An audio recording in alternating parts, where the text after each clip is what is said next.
એમાં ભાઈ જાણે ધારાસભ્ય હતા ને અહીંયાના અધ્યક્ષ સ્થાને અમે કોંગ્રેસમાં જોડાણા હતા. અમે 30 વર્ષથી હું કોંગ્રેસમાં છું અને લગભગ 30 વર્ષથી કોંગ્રેસમાં છું. 2 વાર જ્ઞાનીબેન ધારાસભ્ય બન્યા, સંસદ સભ્ય બન્યો. એના પછી બનાસકાંઠાની અંદર જ્ઞાનીબેન સંસદ સભ્ય બન્યો પછી કોંગ્રેસના જે સાચા કાર્યકરો એટલા નારાજ છે ને એની કોઈ સીમા નથી.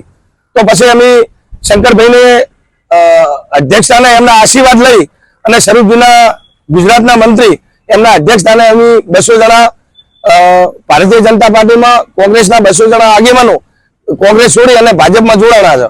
કયા પદ ઉપર તમે રહી ચૂક્યા? પહેલું મારું પદ હું 2 ટર્મમાં સેવાદળ પ્રમુખ રહેલો છું. એના પછી 2010માં નગરપાલિકાનો કોર્પોરેટર રહ્યો હતો.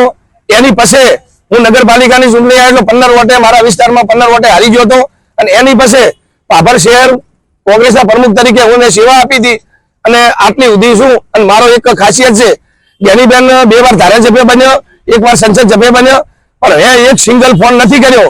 અને પાભર શહેરની અંદર જ્ઞાનીબેન ઠાકોરે એક ઇટાળી પણ મેલી નથી. એક વિકાસનું કામ એમનું પાભર શહેરની અંદર કર્યું નથી એમની.